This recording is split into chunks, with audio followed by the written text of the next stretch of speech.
Olha, de acordo com a nossa programação, nós teremos a seguir aqui no palco uma entrevista com o seguinte tema. Nós vamos abordar aqui os diferentes modelos de participação em mercados com contraparte central e quais são as adaptações necessárias para o setor elétrico brasileiro.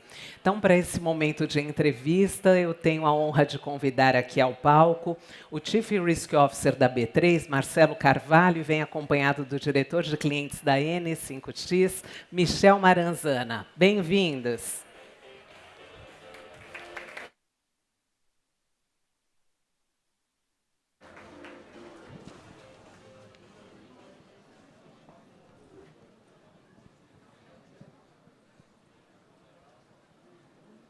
Boa tarde a todos.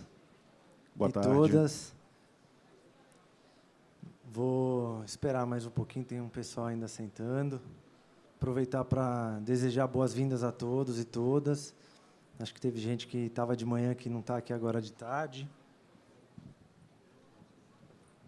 Agradecer mais uma vez a presença dos nossos reguladores, CVM, Bacen, ANEEL e CCE.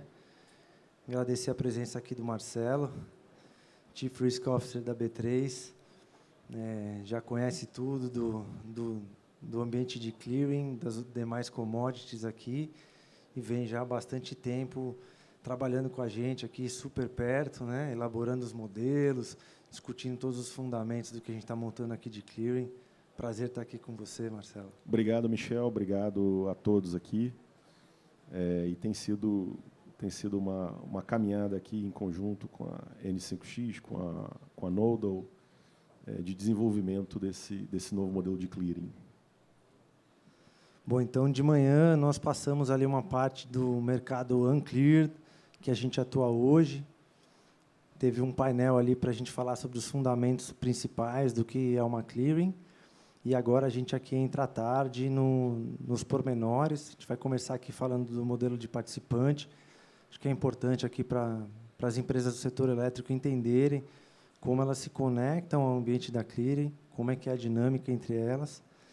Isso dito, Marcelo, queria aqui pegar a tua percepção, ou seja, de quem já atua aqui na clearing soberana aqui do país, com diversos ativos, classes de ativos e outras commodities, e agora nesse contato mais próximo com o setor elétrico. Na sua visão, quais são aqui as vantagens, o porquê da gente estabelecer uma clearing para o nosso contexto aqui de infraestrutura de energia? Claro, Michel, acho que quando você introduz uma clearing em qualquer mercado, acho que o benefício óbvio de se ter negócios liquidados em uma contraparte central é, obviamente, a gestão de risco de crédito do mercado como um todo. Então, eu acho que esse é o grande benefício óbvio. Você retira risco sistêmico e você reduz a probabilidade de que eventos de crédito que ocorram pontualmente em alguns clientes acabem virando problemas de risco de crédito sistêmico, que afetem o sistema todo, que impactem todos os participantes desse mercado. Mas eu acho que tem benefícios que talvez não sejam tão óbvios, mas que são benefícios muito grandes de se introduzir um ambiente de liquidação centralizada no mercado, que são os ambientes que são benefícios que vêm com o aumento da regulação e da autorregulação que uma clearing acaba gerando para o mercado como um todo. Então, para eu conseguir liquidar um produto, qualquer produto na minha clearing, eu preciso garantir algumas coisas. Eu preciso garantir, por exemplo, que eu tenho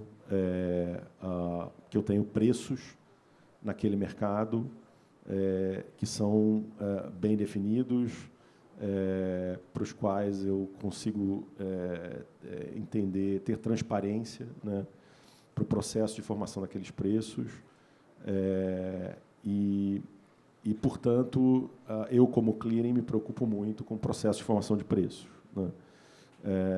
E eu, como entidade autorregulada, vou me esforçar muito para garantir que eu tenho processos, governança para o mercado como um todo que garantem isso, por exemplo. Então, o primeiro benefício, que talvez não seja muito óbvio, mas quando você traz uma clearing, a regulação do processo de formação de preço tende a melhorar, né? Então, os ambientes de negociação que se conectam naquela clearing, por exigência da clearing, inclusive, vão ter que ter processos de supervisão muito mais sólidos, muito mais transparentes do que quando você tem só um mercado de balcão não regulado. Então, esse é um benefício que vai além da gestão de risco de crédito, mas é um benefício grande de você ter clearing ali, né? O outro benefício é transparência de informação, né? Então, você tem transparência de informação sobre gestão de tamanho de posições, por exemplo, no mercado. Então, você sabe que a clearing vai estar preocupada na gestão do seu risco de crédito, de gerir corretamente a concentração de posições e garantir que as posições que estão nos participantes são condizentes com o tamanho daqueles participantes que estão carregando aquelas posições. E aí a gente começa a falar um pouco também de um assunto aqui que a gente vai falar de modelo de acesso, né? Então, eu preciso colocar, por exemplo, regras para esses participantes e regras para quem vai se conectar e liquidar diretamente com a clearing e regras para que tamanhos de clientes esses caras vão poder carregar. Então, todo esse ecossistema que você vai criando para que você possa fazer clearing, né? E se eu não tiver tudo isso que eu falei aqui, de preço, de controle de posições, eu não tenho segurança para liquidar operações. Porque aí pode vir qualquer coisa, eu posso não estar calculando o risco da forma correta, porque eu estou olhando para preços que não fazem sentido, então eu não posso fazer clearing. Então, tem um benefício além da gestão de risco sistêmico, que eu acho que é todo esse ecossistema que vai se criando uma vez que você introduz clearing. E o que isso faz é abrir espaço para que você tenha mais participantes do mercado, participantes que talvez não acessem esse mercado hoje, porque, para eles também, ter essas condições é um requisito, né? Então, no limite, você tem um efeito multiplicador de volume quando você tem uma liquidação centralizada numa clearing. Excelente. E aqui você tocou num ponto que é o ponto do ecossistema, né? Então, ou seja, uma realidade nova aqui para a gente do setor elétrico, está acostumado a fazer a negociação de forma bilateral. Conta para a gente um pouquinho como é que é esse ecossistema, ou seja, quem são os agentes, como que é a dinâmica de interação entre eles, o papel que cada um deles ocupa, as possibilidades que tem para cada um dos players. Uhum. Eu vou falar um pouco do ambiente B3, né? Mas eu acho que muito do que eu vou dizer aqui se transfere para o mercado de energia e são papéis que ou hoje já existem de uma certa forma ou que vão ter que ser criados para que a gente possa ter esse ecossistema que eu falei aqui, né?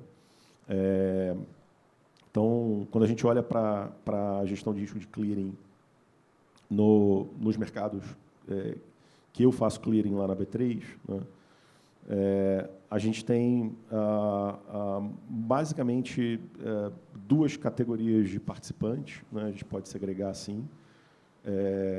Você vai ter os participantes que a gente chama de participantes diretos, que são os caras que estão para efeito de liquidação de posições, né, para efeito de pagar e receber dinheiro conectados diretamente na Câmara. Então, a gente chama de membro de compensação. Esse é o tipo de participante que liquida pagando ou recebendo da Câmara. E esse participante é super importante nesse ecossistema de gestão de risco, quando você coloca liquidação via contraparte central, porque ele vai ser também um carregador de risco ali, né?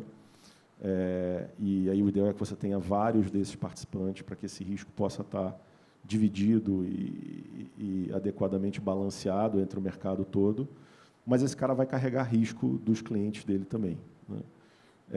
E os clientes dele são a segunda categoria, né, grande categoria, que é a categoria de clientes finais, que não estão ligados diretamente na Câmara, não estão liquidando com a B3, mas são os clientes que estão operando, que estão montando as posições, desmontando as posições.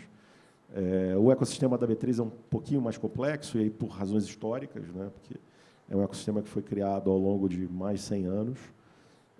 Então, a gente tem participantes diferentes ali. Você vai ter figuras de custodiante, por exemplo, que é um participante que carrega ativos, né, que aqui no nosso mercado ele não é tão relevante, mas que no mercado da B3 ele é, porque você tem renda variável, tem ações lá, e essas ações têm que ficar em algum lugar. Então, tem esse tipo de participante custodiante, ou agente de custódia. A gente tem a corretora, né, que talvez vocês mais conheçam. E as corretoras, muitas vezes, fazem o papel de corretora, de dar acesso ao ambiente de negociação, mas fazem o papel também de membro de compensação, de liquidar com a Câmara e de carregar posições. Então, esse é o ecossistema B3. Eu acho que o ecossistema energia não vai ser muito, e N5X não vai ser muito diferente desse ecossistema que eu falei aqui. Eu acho que as funções vão ser parecidas. Você vai precisar de um membro de compensação, de alguém para liquidar com a CCP e para dar acesso aos clientes finais. Esse participante tem tem atribuições que são super relevantes, né? No final das contas, é ele que está dando acesso para os clientes que estão liquidando com a Câmara. Então, ele tem ali uma função de KYC, de Know Your Client, que ele faz porque ele está direto com o cliente, ele conhece o cliente, que é super importante nesse processo de gestão de risco desse ecossistema. E você vai ter os clientes finais operando e entregando as suas posições para serem liquidadas na Câmara. É uma diferença bem grande do contexto que a gente tem hoje, né? Então, setor elétrico aqui, a gente lá, pelo menos na N5X, classifica em alguns grupos. Então, você tem grandes geradores e distribuidoras, que tem ali posições long, né? Ou seja, o cara que está ali com o seu ativo gerando energia.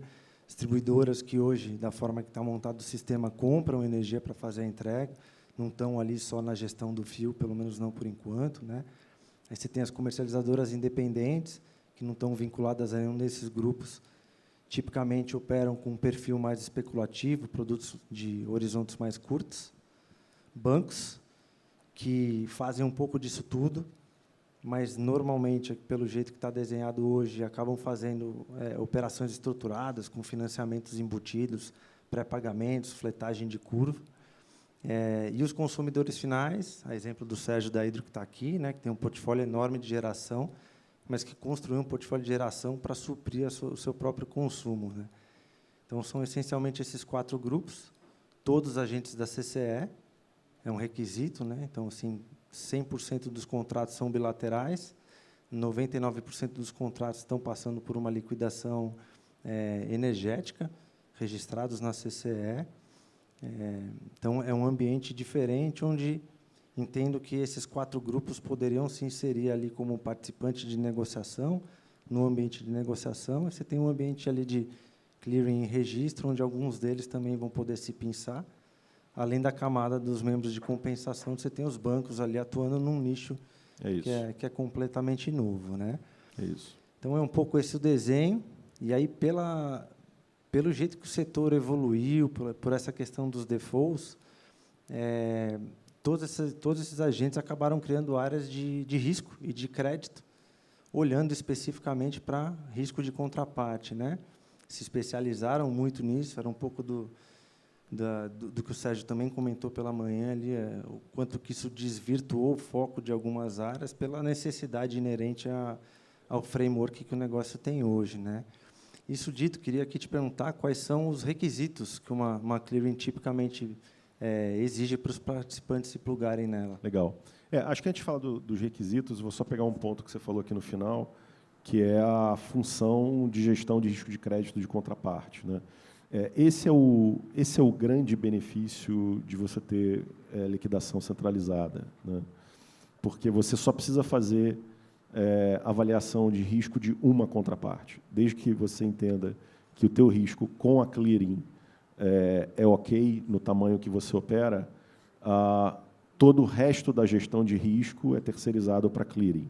A clearing vai estar fazendo esse papel de gerir riscos de contraparte com todos os agentes que estão liquidando com ela, né? Então, isso aqui pode gerar uma economia muito grande no sentido de tempo que o time gasta fazendo avaliação de risco de crédito, porque agora você só precisa avaliar o risco de crédito de uma instituição. E do lado da clearing, isso é um negócio que a gente faz, né? É uma parte super relevante do nosso trabalho. A gente vai fazer a avaliação de risco de crédito de todo mundo que liquida contra a gente, né? Então, a gente vai fazer esse trabalho de avaliar crédito, de dar limite, de exigir requisitos, patrimônio. E aí eu entro um pouco na tua pergunta de quais são os requisitos, né? Os requisitos vêm muito desse lugar da CCP de gerir risco de crédito do mercado inteiro, né? Então, a CCP faz um negócio que é super interessante, né? Ela pega um problema razoavelmente complexo com o qual vocês todos aqui lidam, que é gerir risco de crédito de um monte de contrapartes, para alguns de vocês provavelmente centenas, talvez até milhares de contrapartes, e ela reduz esse problema a gerir risco de crédito de um conjunto pequeno de contrapartes, mas gerir risco de mercado e liquidez, né? Então, o problema todo da CCP é muito mais um problema de risco de mercado e liquidez do que um problema de risco de crédito. E ela faz essa transformação, né, basicamente através desse ecossistema de clearing members se plugando nela, de membros de compensação se plugando nela.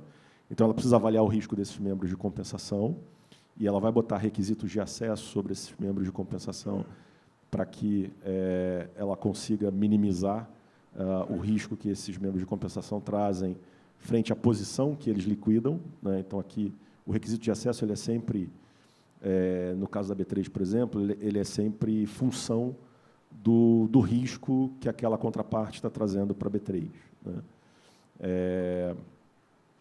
Mas, no final das contas, ela tira essa carga de trabalho, de avaliação de risco bilateral de todos os participantes que estão ali, né? Então, aquele time vai poder focar em negócios, vai poder focar em risco de mercado, né?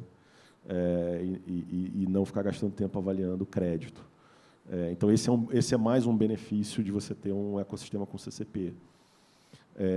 Com relação ao acesso, de novo, o problema da CCP é esse: ele precisa gerenciar risco das suas contrapartes diretas, que são os membros de compensação. Então, ela vai criar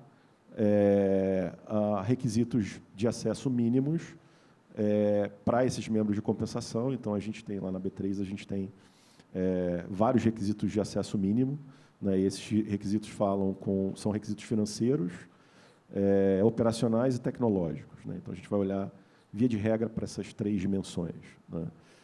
Na dimensão financeira, o que a gente vai querer entender é, se esse membro de compensação tiver um problema com um cliente para o qual ele está liquidando, ele consegue resolver esse problema?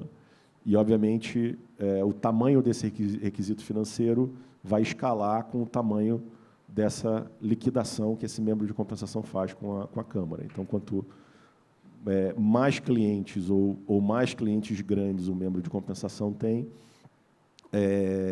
maior é a barra em termos de requisito financeiro, em termos de quanto de patrimônio ele tem que carregar, quanto de liquidez disponível ele tem que ter. E aí a CCP vai validar esses requisitos de forma recorrente, tá? Então, esses são os requisitos financeiros. Você vai ter requisitos operacionais também. Então, esse participante tem que ter time, o time que está no participante tem que saber como a CCP funciona, os processos operacionais. Então, o pessoal de banco, o corretor aqui sabe, tem lá as certificações, né, que vão muito nessa linha de garantir que quem está ali como membro de compensação ou corretora plugado direto na Câmara entende os processos operacionais. Tem pessoas que conseguem gerir esses processos operacionais. E o último ponto é tecnologia, né? Então, você tem que ter tecnologia com o dimensionamento correto para o tamanho que você vai liquidar. Isso não quer dizer que a gente tenha, por exemplo, na B3, um requisito de acesso que seja one size fits all. Pelo contrário. Então, a gente vai desde o cara pequenininho até o Itaú, o Bradesco, enfim. E esses caras vão ter requisitos que vão ser bem diferentes, porque o tamanho do risco que eles trazem para liquidar na contraparte central é bem diferente. Tá? Então, imagino que na N5X vocês vão ter algo que não vai ser muito diferente disso. Não, com certeza. Desculpa. O exercício aqui na N5X foi se basear no que são as melhores práticas aqui dos nossos acionistas. Então, olhamos por que é boa prática global, IEX e NODA, Europa, Ásia, Estados Unidos. Descemos aqui para o nível do Brasil, então olhamos muito disso que o Marcelo já comentou aqui, do que é prática no Brasil. E aí, especificamente aqui para o nosso negócio, como a gente tem 2 momentos aqui da jornada do contrato, isso vai ser explicado melhor aqui também no próximo painel. Então, você tem um derivativo financeiro que depois, em algum momento, você tem a opcionalidade dele virar um contrato físico. Então, no momento em que você está com o financeiro, você não tem mais a exigência da CCE, então você pode ter operadores financeiros atuando na clearing, mas a partir do momento que você vai para o contrato físico ali, você tem, vou dar um exemplo aqui, você tem uma Áurea, uma Casa dos Ventos, que quer ali o contrato de energia para fazer suprimento dos seus clientes consumidores, alguma coisa assim, ela tem a opção de fazer isso, e aí você tem um conjunto de regras específicas, além de ser agente da CCE, muito em linha. O Rossi estava aqui, então a gente trocou bastante com a CCE para entender. Ele já tem ali um conjunto de regras pré-estabelecidas e, para aquele momento, você tem esse conjunto de regras que se aplica. Então, acho que está bastante robusto, está em vias de ser finalizado. A gente testou, isso aqui foi feito numa rodada com 10 players, entre bancos, consumidores finais, geradores e comercializadoras independentes, para testar esse formato. Foi super bem recebido, acho que está adequado, está aderente. Como você disse, ou seja, um membro de compensação já tem um QIC, uma régua muito mais alta, então o respaldo fica muito maior, né? E aí você tocou num ponto aqui desses 3 pilares, que é a parte operacional. Queria que você pudesse dividir aqui um pouquinho do que é a adaptação operacional que as empresas têm que fazer para começar a operar na clearing. Eu acho que quando você sai do mercado de balcão e vai para o mercado de clearing, você tem um mercado de balcão sem clearing, né? Você tem uma mudança, um shift de operacional, né? Em que, por um lado, você economiza na questão de gestão de risco de crédito, você economiza na alocação de capital para lidar com situações de inadimplência, né?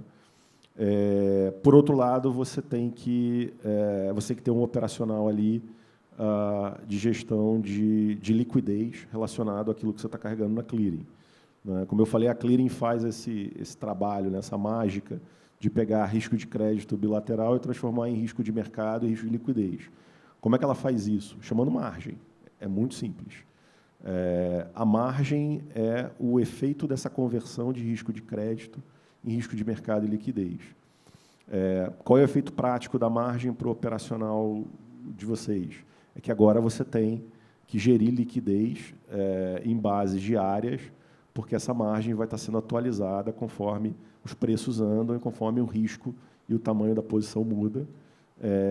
E é super importante que os clientes agora tenham esse operacional do lado deles, né, de gerir a sua liquidez frente a, eventualmente, necessidades de recurso que eles tenham para colocar em garantia na clearing. Aqui, obviamente, de novo, o papel do membro de compensação é super importante nisso, e o membro de compensação pode ajudar bastante nesse processo de gestão de liquidez. Então, lá na B3, na Câmara B3, a gente vê o membro de compensação ser uma parte relevante desse processo de gestão de liquidez, né? Então, isso, quando você olha o conjunto de serviços prestados pelo membro de compensação, esse talvez seja um dos serviços de maior valor agregado para o cliente final. Mas é uma mudança operacional que, se você está no balcão, você fecha o contrato e você só olha para esse negócio no vencimento, agora não funciona mais assim, né? Boa, ficou claríssimo. Aqui, por fim, eu tenho uma última pergunta, que acho que endereça provavelmente a dúvida de muitos, e foi aqui uma reflexão que a gente fez de forma muito ampla também. Estamos lá na frente, 2026, 2027, a clearing está estabelecida. Como é que fica a tela N5X, ou seja, como é que é o convívio entre o ambiente cleared e uncleared, aqui pela tua experiência de commodities que já estão mais maduras nessa linha do tempo? O ambiente uncleared nunca deixa de existir, né? Isso é uma grande verdade. Hoje a gente olha na B3, a gente, né, estamos há 100 anos lá fazendo isso, você ainda tem um ambiente uncleared porque tem clientes cujo perfil, o perfil de operação exige o ambiente uncleared. Qual é a grande vantagem? Muito do que acontece no ambiente uncleared vai para o ambiente cleared, porque o ambiente cleared é muito mais eficiente, né?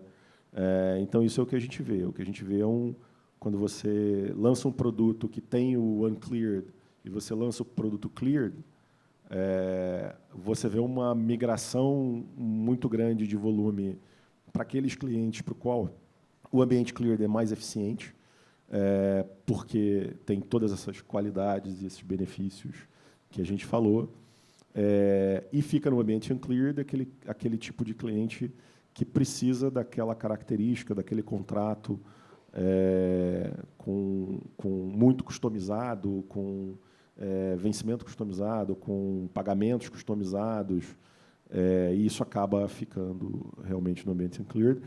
Mas, na prática, o que acontece é que os dois ambientes se falam, né? Então, o que a gente vê hoje, a despeito do ambiente uncleared continuar existindo, no mercado maduro de commodities ou de derivativos financeiros, tem sempre alguém fazendo a ponte, né? Então, o cara vai lá, dá um contrato num ambiente uncleared para um cliente, vem num ambiente cleared e zera essa posição, né? Então, esse tráfego entre ambiente cleared e uncleared, ele começa a existir, e o que, na prática, a gente começa a ver as posições direcionais acabam sendo carregadas dentro do ambiente cleared. E, na prática, o que você tem é alguém fazendo a ponte, dando o contrato no ambiente uncleared e zerando essa exposição no ambiente cleared. Perfeito. Acho que aqui muito em linha com o que é a nossa perspectiva, nossa aposta aqui para essa visão de futuro, acho que está muito alinhado, ou seja, a gente entende que, sem sombra de dúvida, uma maior parte do volume deve migrar para o ambiente cleared, mas aqui queria também me apoiar nesse teu comentário para exemplificar aqui. Então, duas contrapartes enormes fazem um PPA de 10 anos, com entrega física, mas querem, de alguma forma, redear parte dessa negociação no ambiente clear. Então, ali, a cada 2 anos, elas vão lá e inserem, né, no ambiente de registro, de clearing, esses 2 anos, e nos 2 anos seguintes, vai lá, insere mais 2 anos, ou seja, utiliza a plataforma ali como um head, né? Acho que essa é uma situação. Outra que a gente imagina também é que podem ter players menores, com uma capacidade financeira que vai permitir que eles operem, talvez, de uma forma mais restrita na clearing. Essas empresas provavelmente vão continuar ainda utilizando o ambiente uncleared da tela N5X. Pode ser, inclusive, que elas se unam e, através de um grande player que aglutina as posições dela, leva a posição delas para o ambiente clear. E, por fim, que também acho que é uma peculiaridade aqui do setor elétrico, você tem hoje as gestoras de energia, que vão em nome de um consumidor final ao mercado, fazem uma RFQ, trazem as propostas dos geradores e fazem aqui aquela conexão. Essa energia também pode ser ali migrada, pode ser rediada no ambiente da Clearing, e a gente contemplou, inclusive, esse último aspecto aqui no nosso desenho aqui, de como funciona. Tem um ponto super legal nessa transição entre cleared e uncleared, que quando você coloca o ambiente com clearing, né, e você tem todos esses benefícios que vão até a precificação dos ativos, né, então você tem uma precificação muito melhor dos ativos, porque é um ambiente que traz essa regulação de preço. Esse ganho de ter preços melhores, ele também transborda para o ambiente uncleared, porque você começa a ancorar as operações, dado que tem sempre alguém no meio do caminho fazendo o hedge no cleared para dar o preço no uncleared, né? Então, esse benefício ele sai de dentro do ambiente cleared e vai, inclusive, para o ambiente uncleared. Fica com uma referência de preço muito mais fidedigna. Uma referência de preço muito melhor. Que legal, exatamente. Que legal. Bom, estou com o pessoal aqui já me sinalizando que o nosso tempo se esgotou. Marcelo, queria te agradecer, você é muito didático, muito objetivo aqui, acho que ficou muito claro as explicações. Muito obrigado. Michel, obrigado a todos aí.